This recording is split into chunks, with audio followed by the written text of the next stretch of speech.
Hi friends, എല്ലാവർക്കും മൂമാനി മലയാളത്തിന്റെ പുതിയ എപ്പിസോഡിലേക്ക് വീണ്ടും സ്വാഗതം. അല്ലു അർജുൻ നായകനായി വന്ന പുഷ്പ 2 എന്ന ചിത്രം ഇപ്പോൾ തിയേറ്ററുകളിൽ ഓടിക്കൊണ്ടിരിക്കുകയാണ്. എന്നാൽ ഈ ചിത്രത്തിന് ഒരുപാട് നെഗറ്റീവ് അഭിപ്രായങ്ങൾ നേടിയെടുക്കാനാണ് സാധിക്കുന്നത്.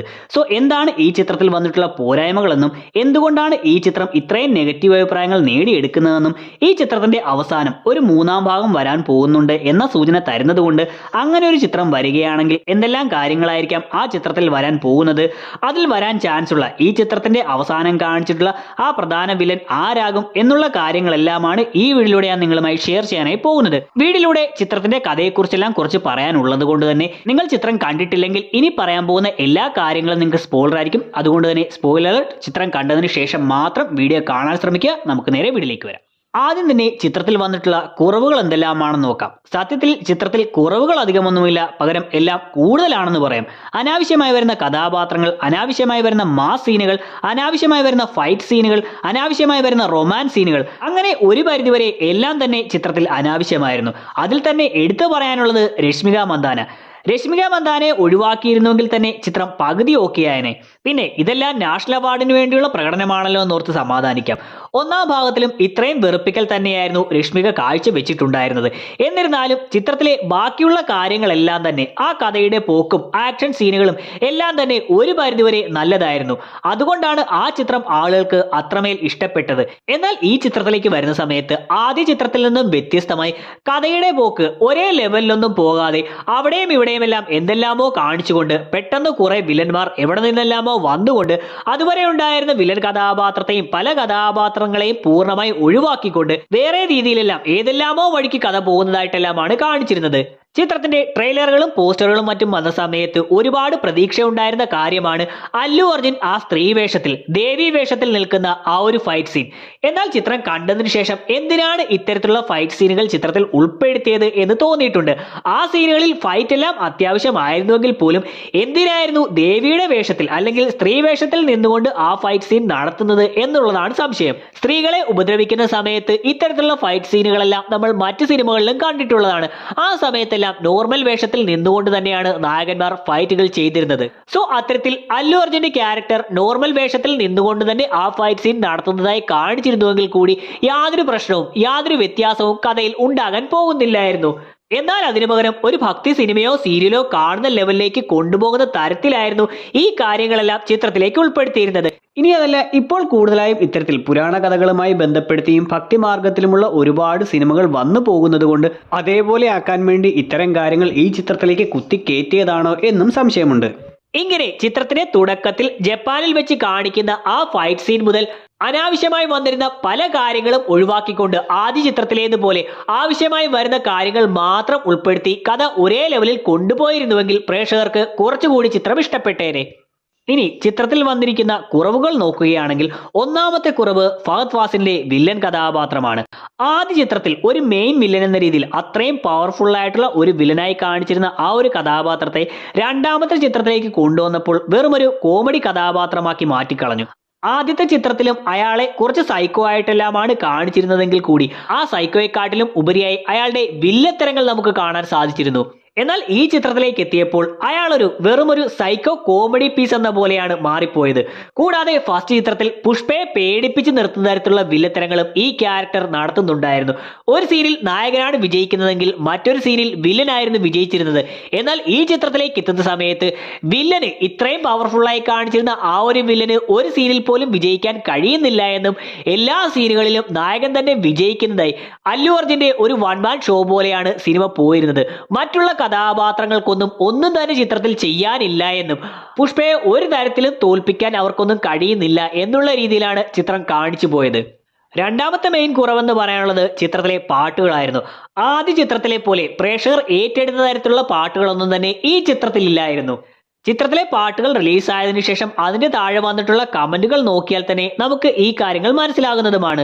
സോ മൊത്തത്തിൽ ഇങ്ങനെ ഒരു രണ്ടാം ഭാഗത്തിന്റെ ആവശ്യമില്ലായിരുന്നുവെന്നോ അല്ലെങ്കിൽ കുറച്ചുകൂടി വർക്ക് ചെയ്ത് നല്ലൊരു സ്ക്രിപ്റ്റിൽ ചിത്രം എടുക്കുകയായിരുന്നുവെങ്കിൽ ചിത്രം കുറച്ചുകൂടി ബെറ്റർ ആക്കാൻ സാധിച്ചേനെ എന്നുമാണ് പേഴ്സണലായി എനിക്ക് തോന്നിയിട്ടുള്ളത്. എന്നിരുന്നാലും ചിത്രത്തിന് ഒരു മൂന്നാം ഭാഗം വരാൻ പോകുന്നുണ്ട് എന്ന് കാണിക്കുന്നത് കൊണ്ട് അങ്ങനെ ഒരു ചിത്രം വരികയാണെങ്കിൽ, വരാൻ ചാൻസ് ഉണ്ടോ എന്നറിയില്ല, വരികയാണെങ്കിൽ എന്തെല്ലാം കാര്യങ്ങളായിരിക്കും ആ ചിത്രത്തിൽ വരാൻ പോകുന്നതെന്നും വില്ലന്മാരായി ആരെല്ലാമാണ് വരാൻ പോകുന്നത് എന്നെല്ലാമാണ് നമ്മൾ ഇനി നോക്കാനായി പോകുന്നത്. അതിൽ ആദ്യത്തേത്, അവസാനം കാണിച്ചിട്ടുള്ള ഈ വില്ലൻ ക്യാരക്ടർ ആരാകും എന്ന് നോക്കിയാൽ അതിന് കൂടുതൽ ചാൻസ് ഉള്ളത് അത് ഈ മന്ത്രിയുടെ ഫാമിലിയുമായി ബന്ധപ്പെട്ടിട്ടുള്ള ഒരാളാകും. മന്ത്രിയുടെ അനിയനെയും അനിയന്റെ മകനെയും കൊന്നിട്ടുള്ളത് കൊണ്ട് ഇയാളുമായി ബന്ധപ്പെട്ടിട്ടുള്ള ഇയാളുടെ മറ്റൊരു സഹോദരനോ മറ്റോ ആകാൻ ചാൻസ് ഉണ്ട്. ഈ ചിത്രത്തിൽ ഫഹദിന്റെ ബൽവാർ സിംഗ് ഷിഖാവത്ത് എന്ന കഥാപാത്രത്തിന്റെ റോൾ കഴിഞ്ഞിട്ടുണ്ട്. അതുകൊണ്ട് തന്നെ മറ്റുള്ള വില്ലന്മാരെ ഇൻട്രൊഡ്യൂസ് ചെയ്യുന്നു എന്ന രീതിയിലാണ് ചിത്രത്തിന്റെ അവസാന ഭാഗത്തേക്ക് എത്തിയപ്പോൾ കഥ പോയിക്കൊണ്ടിരുന്നത്. അതുകൊണ്ട് തന്നെ ഈ ഒരു പൊളിറ്റിക്കൽ ഫാമിലിയുമായി ബന്ധപ്പെട്ടിട്ടുള്ള ആരെങ്കിലും ആയിരിക്കും ഇനി അടുത്ത സിനിമയിലേക്ക് വരാൻ പോകുന്നത് എന്ന രീതിയിൽ കാണിച്ചു നിർത്തിയതാകാം. ഇനി അതല്ലെങ്കിൽ മറ്റൊരു ചാൻസ് ഉള്ളത് ആദ്യ ചിത്രത്തിലെ ഈ ഒരു ക്യാരക്ടറുമായി ബന്ധപ്പെട്ടിട്ടുള്ള ആരെങ്കിലും ആകും. കാരണം ഈ ചിത്രത്തിന്റെ അവസാനത്തിൽ ആദ്യ ചിത്രത്തിലെ വില്ലനായി വന്നിരുന്ന ഇയാളുടെ സഹോദരനായ ശ്രീവല്ലിയെ കയറി പിടിക്കുന്ന ആൾ വില്ലന്മാരുടെ സൈഡിലേക്ക് വരുന്നതായി കാണിച്ചിട്ടുണ്ട്. അത് വെച്ച് നോക്കുമ്പോൾ ഫസ്റ്റ് ചിത്രത്തിൽ മെയിൻ വില്ലനായി വന്നിരുന്ന ഈ ഒരു ക്യാരക്ടറിനെ കാണിച്ചിരുന്നത് ഏകദേശം ഈ അവസാനം കാണിക്കുന്ന ക്യാരക്ടറിനെ പോലെ തന്നെയാണ്. ആ ചിത്രത്തിൽ ആ ഒരു ക്യാരക്ടറിന്റെയും ഒരു കൈ നഷ്ടപ്പെടുന്നത് ഏകദേശം ഇതുപോലെ ബോംബ് എറിഞ്ഞ് തന്നെയാണ്. ഇവിടെ ഈ ക്യാരക്ടറിനെ കാണിച്ചിരിക്കുന്നതും അയാൾ പുഷ്പയും കുടുംബത്തെയും കൊല്ലാൻ വേണ്ടി ബോംബ് വെച്ചിരിക്കുന്നു എന്നുള്ള രീതിയിലാണ്. സോ ആ ഒരു ക്യാരക്ടറുമായി ബന്ധപ്പെട്ട് വരുന്ന അയാളുടെ മരണത്തിന് പ്രതികാരം ചെയ്യാനായി വരുന്ന ആരെങ്കിലും ആകും ഇതെന്ന രീതിയിൽ കാണിച്ചിട്ടുള്ളതുമാകാം. ഇനി അതല്ലാതെ മൂന്നാമതൊരു ചാൻസ് കൂടിയുള്ളത് ഇത് മിക്കവാറും ബൽവാർ സിംഗ് ഷിഖാവത്തോ അയാളുമായി ബന്ധപ്പെട്ടിട്ടുള്ള ആരെങ്കിലുമോ ആയിരിക്കും.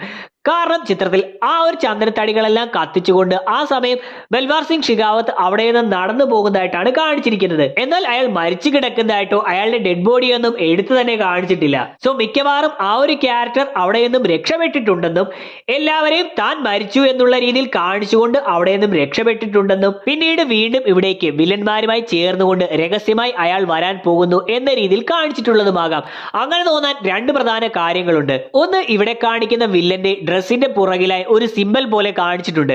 ഇത്തരത്തിലൊരു സിമ്പൽ പുഷ്പയുടെ മുതുകിലായി കാണിക്കുന്നുണ്ട്. ആ ഒരു കൈയുടെ സിമ്പൽ, ഇങ്ങനെ ഒരു കൈയുടെ സിമ്പൽ പുഷ്പയുടെ മുതുകിലായി വരാൻ കാരണമാകുന്നത് ആദ്യ ചിത്രത്തിൽ ബൽവാർ സിംഗ് ഷിഖാവത്തുമായിട്ടുള്ള പോലീസ് സ്റ്റേഷനിൽ വെച്ചുള്ള ആ ഒരു രംഗമാണ്. സോ അതുപോലെയുള്ള മറ്റൊരു അടയാളവുമായി ബൽവാർ സിംഗ് ഷിഖാവത്ത് തന്നെ വീണ്ടും ഇവിടേക്ക് വന്നിരിക്കുന്നു എന്ന് കാണിച്ചതാകാം. കൂടാതെ ഇവിടെ കാണിക്കുന്ന ഈ ഒരു ക്യാരക്ടറിനെ തല മറച്ചിരിക്കുന്നതായിട്ടാണ് കാണിച്ചത്. കാരണം ഫഹദിന്റെ ക്യാരക്ടറിനെ കാണിച്ചിരുന്നത് തലയിൽ മുടിയില്ലാത്തത് പോലെയാണ്.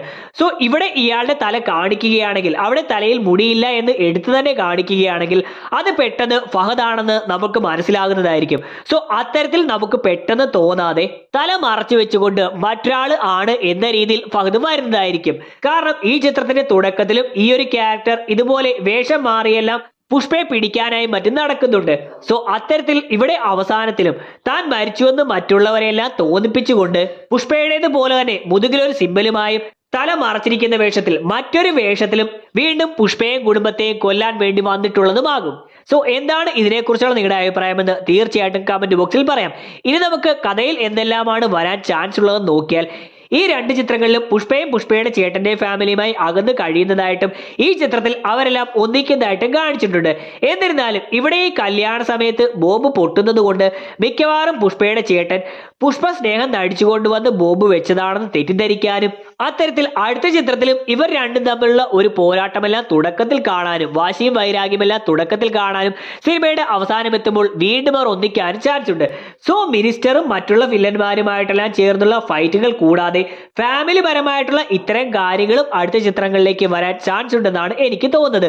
കൂടാതെ ആദ്യ ചിത്രത്തിൽ ഒരു കൈ താടിയിൽ വെച്ചുകൊണ്ട് താഴത്തില്ല എന്ന് പറഞ്ഞതിന് പകരം ഈ രണ്ടാമത്തെ ചിത്രത്തിൽ രണ്ട് കൈയും താടിയിൽ വെച്ചുകൊണ്ട് താഴത്തില്ല എന്ന് പറയുന്നത് കൊണ്ട് ഇനി മൂന്നാമതൊരു ചിത്രം വരികയാണെങ്കിൽ മിക്കവാറും രണ്ട് കൈയും കൂടാതെ ഒരു കാലും കൂടി ചേർത്ത് വെച്ചുകൊണ്ടാകും പുഷ്പ ഇത്തരം ഡയലോഗുകൾ പറയാനായി പോകുന്നത്. കൂടാതെ മൂന്നാമത്തെ ചിത്രത്തിലേക്ക് എത്തുമ്പോൾ ആദ്യ രണ്ട് ചിത്രങ്ങളിലേക്കാട്ടിലും കൂടുതൽ വെറുപ്പിക്കൽ രശ്മികയുടെ ഭാഗത്ത് നിന്ന് കിട്ടാനും ചാൻസ് ഉണ്ടെന്നും എനിക്ക് തോന്നുന്നുണ്ട്. സോ എന്താണ് ഇതിനെക്കുറിച്ചുള്ള നിങ്ങളുടെ അഭിപ്രായം എന്നെല്ലാം തീർച്ചയായിട്ടും വീഡിയോ കമന്റ് സെക്ഷനിൽ പെടുത്താം. വീഡിയോയുടെ അവസാനിക്കുകയാണ്. വീഡിയോ നിങ്ങൾക്ക് ഇഷ്ടമായിട്ടുണ്ടെങ്കിൽ ലൈക്ക് ചെയ്യാനും ഷെയർ ചെയ്യാനും സബ്സ്ക്രൈബ് ചെയ്യാൻ ശ്രമിക്കുക. നമുക്ക് അടുത്തൊരു എപ്പിസോഡിലൂടെ കാണാം. അതുവരെ ബൈ.